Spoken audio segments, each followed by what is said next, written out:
is Nicolas Destefanis, and today I want to talk to you about whether prognostic models can be seen as victims of their own success. But first, a very brief introduction. Now, if you follow perhaps even vaguely the AI world, you have probably heard about AlphaGo. Now, the ancient Chinese game of Go was once thought impossible for machines to play, since it has more board positions than there are atoms in the universe. And for decades, the top grandmasters in the world regularly trounced the best computer Go programs, justifying their decisions in terms of abstract strategic concepts that they believed computers would never be able to learn. However, the team at DeepMind, which is a subsidiary, which is, can you hear me? Yes, which is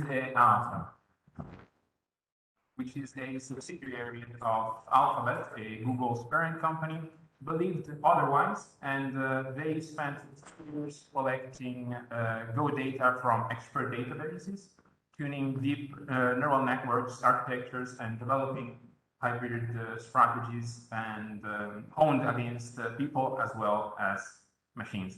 Now, eventually, their efforts culminated in a dizzyingly complex program they called AlphaGo, which was able to compete with the best Go players and beat the best grandmaster in the world at the time, which was Lee Sedol. Now, later that year, some DeepMind researchers released AlphaZero, which is an algorithm that used no previous information about or human played games whatsoever, starting with nothing but the rules of the game. And it was able to handily beat the original version of AlphaGo in only 4 hours of training time. And bear in mind, this is an algorithm that can be applied without modification to chess and almost any other classical game with perfect information and no random elements. However, as you might imagine, I'm not here to talk about the game of Go or AlphaZero, but rather on clinical counterfactual prediction and clinical prediction models. Now, these example, I think, will be useful later during the presentation, so I hope this makes sort of sense. Now, coming from a mathematics and data science background, we tend to define our work as gaining insights from data. Now, we can generally organize it into 3 different tasks. So we have description, which uses data to provide a quantitative summary of certain features of the world. So, for example, computing the proportion of individuals with prostate cancer in a large healthcare database. We have prediction, which uses data to map some features of the world, called the inputs, into other features of the world, the outputs. And then we have counterfactual prediction, which uses data to predict certain features of the world as if the world had been different, something that is required for causal inference applications. Now, obviously, as you can imagine, the distinction between these 3 tasks is not always clear-cut, but I think this is a good scope of the entire data science already. Now, on one hand, we have causal inference, which is a common goal of counterfactual prediction, and which can be viewed as the prediction of the distribution of an outcome under 2 or more hypothetical interventions, followed by a comparison of those outcome distributions. Now, these contrasts of outcome distributions may be the basis of subsequent decision-making, in the sense that we often choose to implement the hypothetical decision, decision that leads to the best intervention, that leads to the most favorable outcome according to our analysis. And on the other hand, we have prediction. Now, advances in computing and machine learning have opened unprecedented paths to processing and inferring knowledge from big data. And especially deep learning has been game-changing for many analytics challenges, beating humans and other machine learning approaches in decision or action trends. In particular, the potential applications of deep learning in healthcare have been widely speculated in the recent years, with biomedical applications from big names such as Alphabet, Google's parent company, with its algorithm to diagnose diabetic retinopathy, and Microsoft with its algorithm to predict pancreatic cancer months before its usual diagnosis, and Meta, Facebook parent company, with its algorithm to detect users who may be suicidal. Now, all these applications are great by themselves and truly groundbreaking in a certain way, but they have one thing in common: they are predictive, they are not causal. So they tend to map certain features of the world, in this case, for example, an image of the human retina, to output the diagnosis of retinopathy, but they do not consider how the world would look like under different courses of action. So, for example, whether the diagnosis would change if we had operated on the retina. And what makes prediction a natural candidate for automated data analysis is that mapping observed inputs to observed outputs only requires three things. Like, we have a large data set, an algorithm, and a metric to assess the performance of said mapping. And once these three aspects are in place, prediction tasks can be automated via data-driven analytics that evaluate and iteratively improve the mapping between inputs and outputs. Moreover, prediction tasks only require expert knowledge to specify the scientific question and to identify or generate relevant data sources, but the rest can be automated sort of easily, in a way, without any expert knowledge, and a machine learning algorithm can take over the data analysis to deliver a mapping and quantify its performance. Now, the resulting mapping may, of course, be opaque, as in many deep learning applications, but I think its ability to map the inputs to the outputs with an accuracy, I don't think is in question right now. But I wanted to stress the importance of the expert knowledge aspect, because in my opinion, it is the main discriminant between prediction and causal inference. Now, the latter requires expert knowledge not only to specify the question and identify or generate relevant data sources, but also to describe the causal structure of the system under study. And causal knowledge that is usually in the form of unverifiable assumptions, and that is necessary to guide the data analysis and provide the justification for endowing resulting numerical estimates with causal interpretation. The result is that the validity of causal inference depends on usually incomplete structures, the structural knowledge to supplement the information in the data. And as a consequence, no algorithm can actually quantify the accuracy of causal inferences from observational data. Now, in order to, I think, better understand the key difference between prediction and causal inference, I think this is a good example. So suppose that I want to use a large number of reference database to predict informal mortality, following the presentation of Professor Lemeshow a couple of weeks ago during this journal club. And of course, since I know very little about infant mortality, since I do not come from a medical background, and I decided to ask one of my more expert colleagues to give me some insight of the problem. Now, they rightfully suggest to predict infant mortality, the output in this case, using clinical and lifestyle factors collected during pregnancy. Now, at this point, everything seems perfect, since I have used their expert knowledge to decide what the output and the candidate inputs are, and they have helped me select a particular data set in the population, that I'm interested to look at. And at this point of the process, my hypothetical colleague's expert opinion will not be needed anymore, since an algorithm can actually provide a mapping between inputs and outputs that is at least as good as any other mapping that this hypothetical colleague might propose, and maybe some cases even better. But now suppose that a new research question arises, and that I want to use the same health records database to determine the causal effect of maternal smoking during pregnancy on the risk of infant mortality. Now, as my hypothetical colleague would suggest, a key problem here will be confounding, which occurs when, given an outcome, there exists a variable that causes both the outcome and the effect, leading to a conclusion that the exposure is associated with the outcome, even though it does not cause it.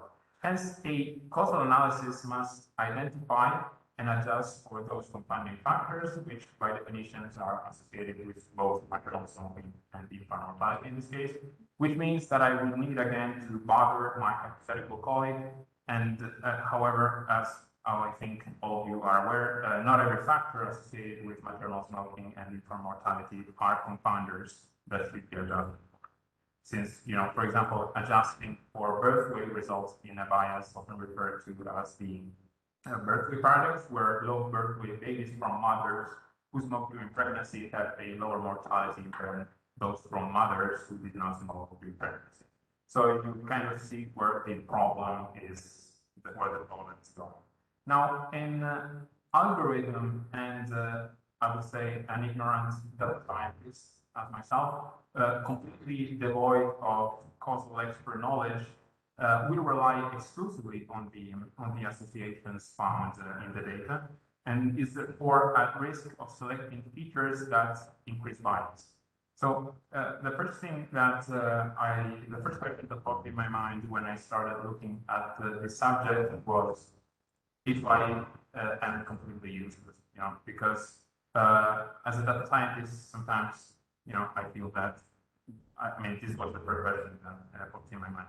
And the answer is probably no, but I would like to, explain for everyone who thinks the contrary. Now, decision makers are often faced with the challenge of estimating what is likely to happen when they take an action. And the goal of data science is to help people make better decisions. Now, in this particular setting, such as healthcare, this often means deciding which is the best strategy among several ones. However, the premise that the algorithms will lead to better decisions is questionable, since an algorithm that excels at using data about patients with heart failure to predict who will die within the next 5 years, I think is completely agnostic about how to reduce mortality. So, for instance, hospitalization may be identified as a useful predictor of mortality, but I'm sure not a single person in this classroom would suggest that we should stop hospitalizing people to reduce mortality. So predictive algorithms, when incorrectly used for causal inference, may lead to incorrect confounder adjustment, and therefore conclude, for example, that as before, maternal smoking appears to be beneficial for low birth weight babies. And for example, a predictive algorithm that identifies patients with severe heart failure does not provide information about whether a heart transplant is the best treatment option. And in contrast, causal analysis are designed to help us make decisions because they tackle so-called what-if questions. A causal analysis will, for instance, compare the risk-benefit profile of a heart transplant versus medical treatment in patients with a certain severity of heart failure. Now, what you might ask is the point of prediction. So why do things seem to work so perfectly in the Go example I discussed during the opening of this presentation? Well, in that is actually a good question. And in that instance, the distinction between prediction and causal inference And in particular, counterfactual prediction in this case becomes unnecessary for decision making, since the relevant knowledge is readily encoded and incorporated into the algorithms. So a purely predictive algorithm that learns how to play Go can perfectly predict the counterfactual state of the game under different moves, because the system is governed by a set of known rules, and an algorithm can eventually predict the behavior of the entire system under a hypothetical intervention. So when making a move, the algorithm has access to all information that matters. So, for example, game rule, current board positions, and the future outcomes that are actually fully explained by a sequence of moves. So further, then a reinforcement algorithm can collect an arbitrary amount of data by playing board games and therefore conducting numerous experiments, which allows it to learn by trial and error. And in this case, a carefully designed algorithm running on a powerful computer can indeed spectacularly outperform humans. However, this form of causal inference has, at this time in history, a restricted domain of applicability. So, for instance, consider a causal question about the effects of different voting strategies on the mortality of patients with rare disease. So, we do not understand the causal structure behind the molecular, cellular, individual, and environmental factors that regulate the effects of the voting dose on mortality risk. And therefore, it is currently possible to construct a predictive model based on electronic health records to reproduce the behavior of the system under a hypothetical intervention. So actually, is all lost?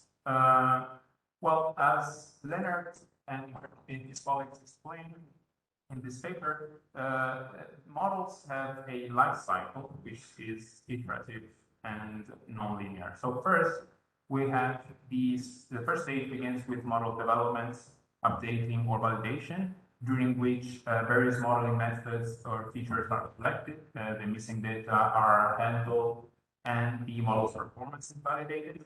Then the models are implemented into the workflow of patients and clinicians. And once the model is implemented, it enters the surveillance and maintenance phases. And these are key to preventing degradation of model performance over time. And since, as I mentioned before, models actually tend to degrade in healthcare because they attempt to characterize biological or behavioral processes with unknown and unmeasured confounders.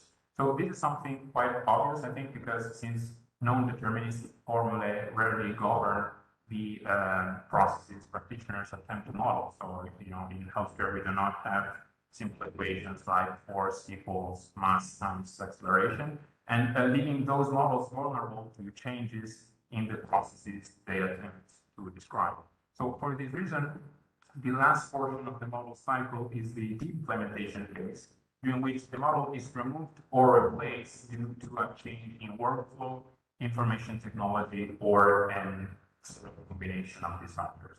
Now, since prognostic models seek to predict a future patient state, if end users like the patients or clinicians act in response to a forecast, then the distribution of the outcome should be altered in some way. And if the response impacts the outcome, if the response impacts the outcome itself, so they should proceed. Now, ideally, prognostic models anticipate and attempt to account for expected changes in the data process due to the fact that they are being introduced. However, directly changing the outcome process has strong potential implications for prognostic model maintenance, and the intervention and model deployment reduce the variance of the outcome, and the magnitude of these effects is therefore directly related to how strongly the intervention impacts the outcome, which varies from very mild impacts to very, very strong ones.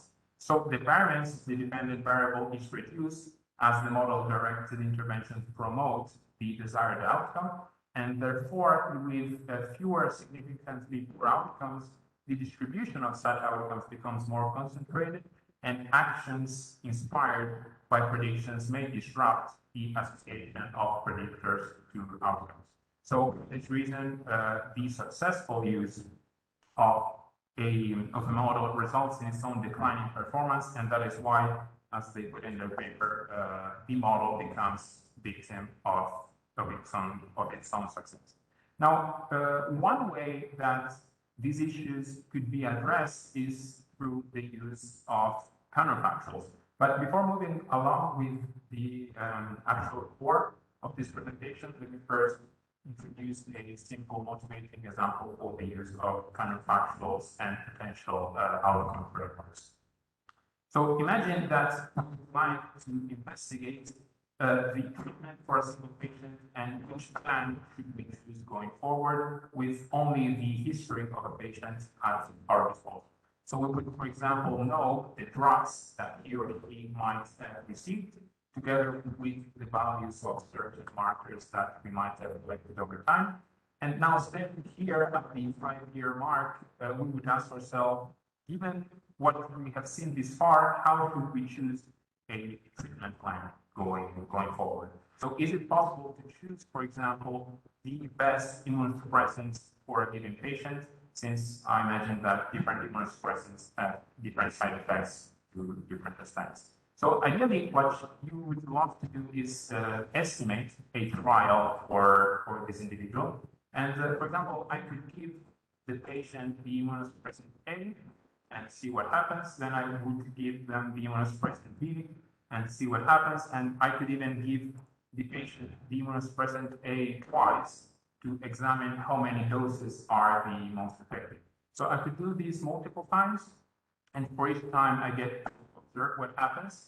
And from these, I could actually easily figure out what is the best practice. So this is basically the counterfactual approach in a nutshell, where our goal is to study the outcome under interventions that are not observed and that we are trying to estimate.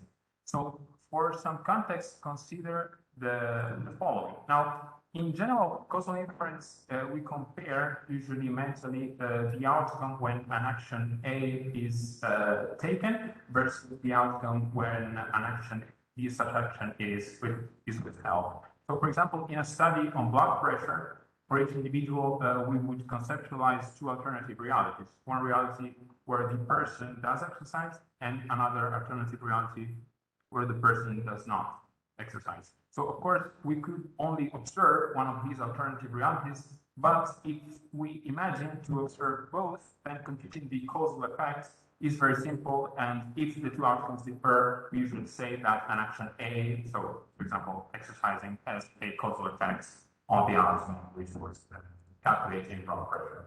So to formalize a bit more, the potential outcome framework uses the potential outcome, the collection of these random variables Ya to model the outcome after each action A is taken from a set of possible choices indicated by these graphically. So, for example, this is a set that contains the random variable that describes the blood pressure for an individual who exercises, and the blood pressure for the random variable that describes the blood pressure for the individual who does not exercise. Now, in general, to make a counterfactual prediction, we must learn the distribution of the probability of the counterfactual Ya for each given action, given a certain features or covariance. Now, again, if we could freely experiment with repeatedly taking actions and recording the effects, then it is straightforward to fit a predictive model. However, in this scenario, we can only use observational data, where we have, for example, actions A, outcomes Y, and certain features X, but we do not know how such actions were chosen. So how can we estimate this potential outcome distribution through observational data? Now, specifically, under which assumptions can we estimate these potential outcomes using observational data? Now, ideally, an observational study can be thought as a conditionally randomized experiment if the following conditions hold, called the identifiability conditions. So these are the positivity, consistency, and exchangeability conditions. And the positivity condition very briefly consists in the assigning a treatment so that with near certainty, some individuals will be assigned to each of the treatment groups, meaning that there is a no-null probability of being assigned to each of the treatment levels. So finally, this translates into the probability of receiving a certain treatment A, given the covariance is greater than 0, for all the values of X, such as which have a no-null probability within the population of interest. Now, then we have consistency, which means that the observed outcome for every treated individual equals his or her outcome if he or she had received treatment, and that the observed outcome for every untreated individual equals his or her outcome if he or she had remained untreated. And finally, exchangeability, which basically states that the conditional probability of receiving every value of treatment, though not decided by the investigators, depends only on the measured covariance.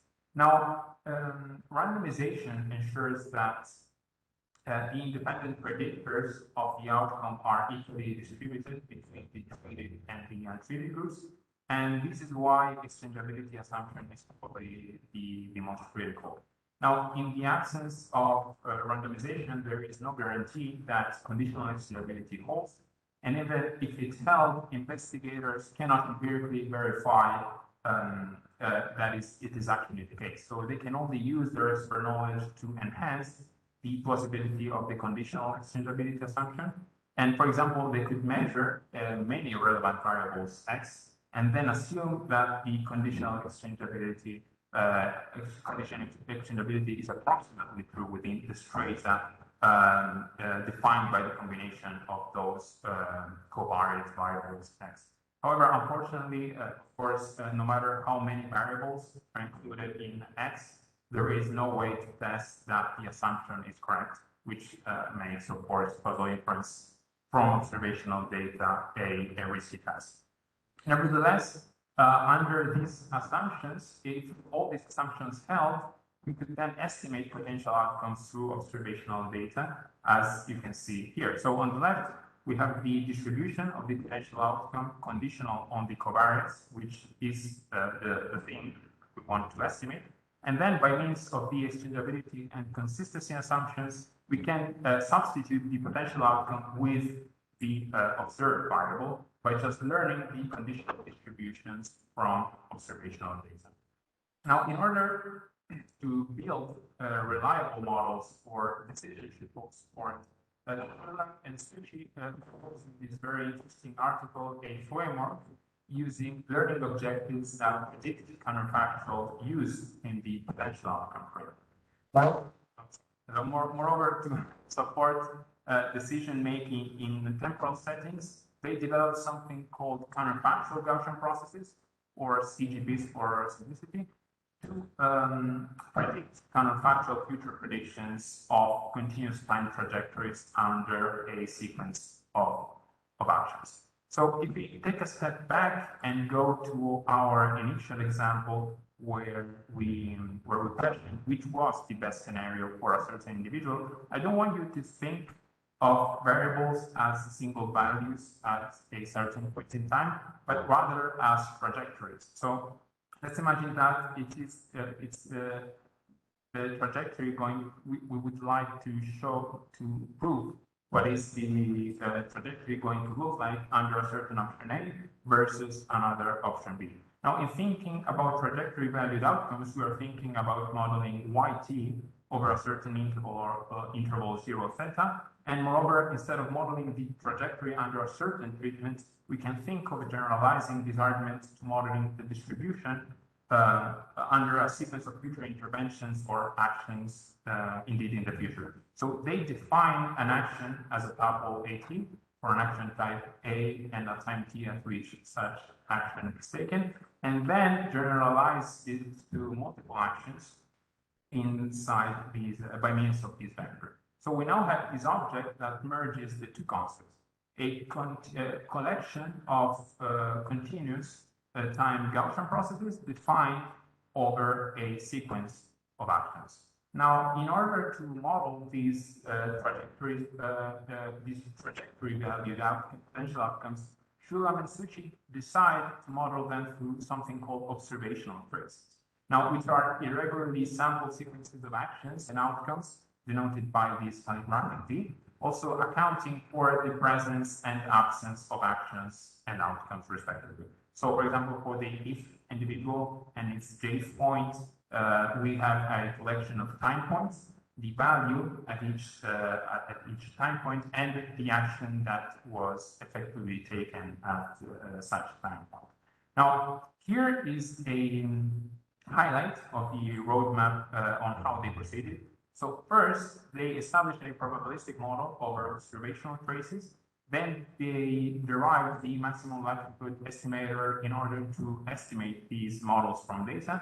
And finally, they established that the assumptions required to tie the estimated probabilistic model to the target counterfactual of interest. So to learn the counterfactual model, they used something called mark point processes. So basically, they wanted to establish a model for when a measurement is made or actions are taken and what the values of such measurements are. Now, a mark point process builds on the framework of simple point processes, which are basically a random distribution of points in some space. And these points represent times of events. So maybe it's better to see them as times elapsed since a starting point, and are usually represented by a collection of random variables, Ti. Now, these are actually time points at which the if recording of an individual an individual event takes place. And on the other hand, we have a mark point process. Now, a mark point process is a point process with an additional random variable, xi, defined as its mark. So an example of mark point process might be the admission of a patient to a hospital, where we would know the starting date of the hospitalization as well as the related length of the stay. So in our setting, since we are learning from observational traces, there are two types of events, and we are going to extend the mark space to denote this. So starting from the right, we have that ZA and ZY. These basically define whether an action was taken or not at a given time. So for example, was a treatment given or not, and whether a measurement was recorded or not. Now, very briefly, there are two ways to characterize a mark point process. And the first one is in the context of counting processes. And the second one is through the conditional intensity functions lambda, which represent the infinitesimal expected rate of events at time t with marks x given all the observations up to time t. Now, this intensity function is made of two parts. So the intensity of any point occurring and the probability density function of the observed mark given the point's time. So in our context, the corresponding conditional density function now can be written in terms of the mark defined over y, a, zy, and za. And in order to learn this from data, later they wrote down the likelihood function for each term of the observational trace, and then use maximal likelihood estimation to estimate. But I think I bored you enough with this, so let's skip on this part. And finally, since we have defined a probabilistic model for this framework, the question is, how do we tie back to the counterfactual model of interest? So what assumptions are needed to connect this probabilistic model to the target counterfactual model? So previously I've spoken about the consistency, positivity, and extendability. And in this setting, we have to modify some of these assumptions. So in particular, consistency holds just as before, and but the two other assumptions vary quite significantly. So the first one is the extension of the exchangeability conditions, since in this continuous time setting, instead of just the action variable itself, we also have to consider when and whether the measurements themselves were made.